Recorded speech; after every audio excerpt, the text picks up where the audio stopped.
आज हम लोग ध्यानाकर्षण मॉड्यूल के कुछ महत्वपूर्ण प्रश्न उत्तरों को देखेंगे, उसके बारे में जानेंगे। जो ध्यानाकर्षण मॉड्यूल हमें प्राप्त हुआ है उसमें क्या महत्वपूर्ण प्रश्न उत्तर पूछ सकते हैं। किसी कक्षा में 42 छात्र पंजीकृत हैं, विषय अध्यापक को कितनी प्रेरणा तालिका प्रयोग करनी होगी? तो उत्तर में लिखेंगे आप 2। आरंभिक परीक्षण प्रपत्र कितने विषय के तैयार किए जाएंगे? तो उत्तर लिखेंगे 4। कक्षा 8 के बच्चों के आधारभूत आकलन प्रपत्र में किस कक्षा की मूलभूत दक्षताओं के आधार पर बनाए जाएंगे? तो उत्तर होगा कक्षा 1 से 7 तक। निपुण भारत तालिका कहाँ चस्पा की जाएगी? तो उत्तर आप लिखेंगे कक्ष में। कक्षा 2 भाषा का निपुण लक्ष्य है। कक्षा 2 का भाषा का निपुण लक्ष्य क्या है? 5 सरल शब्दों यानी कि 2 अक्षर वाले से बने वाक्य पढ़ लेते हैं। अनुच्छेद को 60 शब्द प्रति मिनट की प्रवाह से पढ़ लेते हैं एवं अनुच्छेद को पढ़कर 75% प्रश्नों को सही हल कर लेते हैं। 2 अक्षर से बने वाक्य को बहुत तेजी से तीव्रता से पढ़ लेते हैं। ये कक्षा 2 का है। अनुच्छेद को 45 शब्द प्रति मिनट की प्रवाह से पढ़ लेते हैं एवं अनुच्छेद को पढ़कर 75% प्रश्नों को सही हल भी कर लेते हैं। तो देखिए इसमें से ये 1 2 3 4 ऑप्शन दिया है, तो हमारा ये वाला जो ऑप्शन है ये सही होगा। अनुच्छेद को 45 शब्द प्रति मिनट की प्रवाह से पढ़ लेते हैं एवं अनुच्छेद को पढ़कर 75% प्रश्नों को सही हल कर लेते हैं।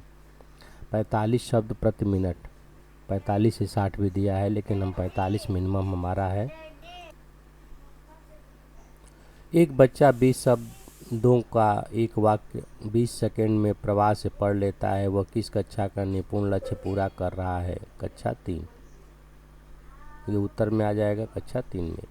निपुण तालिका को कौन प्रमाणित करेगा? तो उत्तर में आप लिखेंगे प्रधानाध्यापक। सहज 1, सहज 2 और सहज 3 पुस्तकों का क्या उपयोग है? मौखिक भाषा विकास हेतु। क्या उपयोग है? मौखिक भाषा विकास हेतु। आरोही और अवरोही क्रम सिखाने में सहायक तकनीकी है क्या? रोचक खेल। आरोही अवरोही क्रम सिखाने में सहायक तकनीकी होती है रोचक खेल। निपुण भारत का स्लोगन है। निपुण भारत का एक ही सपना, हर बच्चे समझे भाषा और गणना। निपुण भारत का स्लोगन है। निपुण भारत का एक ही सपना, हर बच्चे समझें भाषा और गणना। प्रत्येक बच्चा सीख सकता है, इस कथन से आप पूर्ण सहमत हैं? प्रत्येक बच्चा सीख सकता है, इस कथन से आप पूर्ण सहमत हैं? आपके अनुसार शिक्षण प्रक्रिया कैसी होनी चाहिए? उत्तर में लचीली। अधिगम स्तर में अंतर की चर्चा किस हस्त पुस्तिका में है? तो ध्यानाकर्षण में। लर्निंग गैप पता लगाने का सही समय होगा सत्र के प्रारंभ में। लर्निंग गैप पता लगाने का सही समय होता है सत्र के प्रारंभ में। अधिगम स्तर संप्राप्ति में बैठक व्यवस्था का महत्वपूर्ण स्थान है, यह किस प्रकार की होनी चाहिए? अर्धचंद्राकार छोटे समूह में। शिक्षण तकनीकी से बच्चों को क्या लाभ होंगे?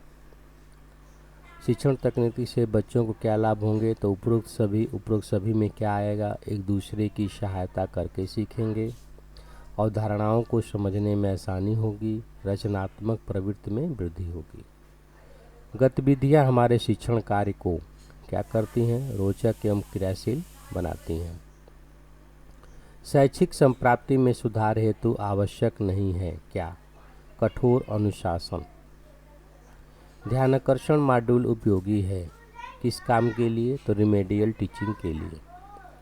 ध्यानाकर्षण मॉड्यूल में चर्चा है किस चीज़ की? शिक्षण तकनीकी की। अधिगम संप्राप्ति का स्तर अपेक्षानुरूप नहीं है, किसका कथन है? तो NAS का। अधिगम संप्राप्ति का स्तर अपेक्षानुरूप नहीं है, किसका कथन है? NAS का। ध्यानाकर्षण मॉड्यूल किन कक्षाओं के शिक्षण में मददगार होगा? तो कक्षा 4 से 8 तक। ध्यानाकर्षण हस्त पुस्तिका का चित्रांकन निम्न में से किसने किया है? 1 और दोनों। दोनों। ध्यानाकर्षण पुस्तिका का चित्रांकन निम्न में से किसने किया है? तो 1 और 2 दोनों में देखेंगे ध्यान से कौन है, रविकांत श्रीवास्तव और सुश्री वंदना गुप्ता। इन दोनों ने इसको डिजाइन किया है, रविकांत श्रीवास्तव और सुश्री वंदना गुप्ता। भारत के भाग्य का निर्माण हमारी कक्षाओं में होता है, किस आयोग का कथन है? कोठारी आयोग। कोठारी आयोग के अध्यक्ष थे कौन? दौलत सिंह कोठारी। किस आयोग द्वारा राष्ट्र निर्माण पर जोर दिया गया? तो कोठारी आयोग। किस आयोग द्वारा राष्ट्र निर्माण पर जोर दिया गया? कोठारी आयोग। NAS का पूरा नाम है नेशनल अचीवमेंट सर्वे। नेशनल अचीवमेंट सर्वे। बच्चों द्वारा कक्षानुरूप अधिगम स्तर प्राप्त न कर पाने का कारण है? क्या कारण हो सकते हैं देखेंगे। पारिवारिक शैक्षिक स्थिति व वातावरण, शारीरिक या मानसिक स्थिति, अध्यापकों का कठोर व्यवहार। फिर अगला है, बच्चों का सीखने में पिछड़ने का कारण नहीं है। क्या नहीं हो सकता है उसको देखेंगे। अध्यापकों का मित्रवत व्यवहार, ये नहीं होगा, बाकी ये हो सकता है। ज्ञानेंद्रिय विकार, अभिभावकों की शैक्षिक परिस्थितियाँ, पारिवारिक कलह। LG = EO - AO में AO का क्या है? AO क्या है? यहाँ पर वास्तविक अधिगम स्तर। लर्निंग गैप का पता लगाएंगे आरंभिक परीक्षण द्वारा। एक्सपेक्टेड आउटकम क्या है? कक्षानुरूप अपेक्षित अधिगम स्तर। एक्सपेक्टेड आउटकम क्या है? तो कक्षानुरूप अपेक्षित अधिगम स्तर है। ध्यानाकर्षण शिविर हेतु बच्चों का चिन्हांकन किस परीक्षा के आधार पर किया जाएगा? तो आरंभिक परीक्षण द्वारा। ध्यानाकर्षण शिविर हेतु बच्चों का चिन्हांकन किस परीक्षा के आधार पर किया जाएगा? आरंभिक परीक्षण द्वारा। ध्यानाकर्षण शिविर में किन कक्षाओं के बच्चे शामिल होंगे? कक्षा 4 से 8 तक। आरंभिक परीक्षण प्रपत्र बनाते समय किस प्रकार के प्रश्नों को शामिल किया जाएगा? पहला क्या होना चाहिए? परीक्षण करते हुए हमें ज्ञानात्मक, बोधात्मक, तर्कात्मक, अनुप्रयोगात्मक, इतने प्रायोगिक प्रश्न होने चाहिए। ज्ञानात्मक, बोधात्मक, अनुप्रयोगात्मक और तर्कात्मक प्रश्नों का प्रतिशत क्या होना चाहिए? तो 20, 50, 20, 10, ये हमारा उसमें प्रश्न होने चाहिए। कक्षा 4 से 5 के बच्चों के आकलन के लिए कितने प्रश्नों का परीक्षण प्रपत्र होगा? तो यहाँ पर लिखा है 15 प्रश्न आपको देने हैं उनका आकलन के लिए। कक्षा 6 से 8 के आकलन के लिए प्रश्नों की संख्या होगी 20 वस्तुनिष्ठ और 5 आत्मनिष्ठ। 20 वस्तुनिष्ठ और 5 आत्मनिष्ठ। कक्षा 4 से 8 के लिए आरंभिक परीक्षण प्रपत्र में प्रत्येक प्रश्न के पूर्णांक होंगे।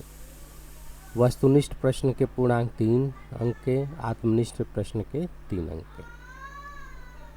आरंभिक परीक्षण प्रपत्र का निर्माण किसके द्वारा किया जाएगा? तो यहाँ पर लिखा है शिक्षकों द्वारा। आरंभिक प्रपत्र पर एक बच्चा 23 अंक प्राप्त करता है तो वो किस समूह में सम्मिलित होगा? तो समूह ए। ध्यानाकर्षण शिविर कितने दिनों का होगा? तो यहाँ पर लिखा है 50 कार्य दिवस। ध्यानाकर्षण शिविर में किस समूह के बच्चों को सम्मिलित किया जाएगा? तो ABC। आधारभूत शिविर को किस नाम से जाना जाता है? तो ध्यानाकर्षण शिविर। एक अच्छा शिक्षक अपनी कक्षा में बच्चों की प्रगति का सतत आकलन करता है ताकि वह समय रहते निराकरण हेतु आवश्यक कदम उठा सके। इसे किस प्रकार का आकलन कहते हैं? रचनात्मक आकलन। सतत एवं व्यापक आकलन में सम्मिलित नहीं है क्या? समूह के समक्ष न बोलने की कला। सतत एवं व्यापक आकलन में सम्मिलित नहीं है क्या? समूह के समक्ष न बोलने कला। क्या शामिल है वो देख लेंगे। खेल व अन्य गतिविधियों में प्रतिभाग करना, नेतृत्व क्षमता का विकास, व्यक्तित्व विकास। सीखने के स्तर का आकलन मॉड्यूल के किस भाग में है? तो भाग 2 में। कक्षा शिक्षण की तकनीकों का वर्णन मॉड्यूल के किस भाग में है? तो भाग 3 में। कक्षा शिक्षण की तकनीकों का वर्णन मॉड्यूल के किस भाग में है? भाग 3 में। ध्यानाकर्षण शिविर प्रारंभ होने से पूर्व कौन कौन सी तैयारियां करनी आवश्यक है? तो हमें क्या तैयारी होनी चाहिए? अधिगम स्तर संबंधी सूची और समूह निर्माण, लर्निंग आउटकम की सूची और समय सारणी। ध्यानाकर्षण शिविर में प्रत्येक दिवस वादनों की संख्या होगी कितनी? 4। ध्यानाकर्षण शिविर में प्रत्येक वादन कितने समय का होगा? 60 मिनट का।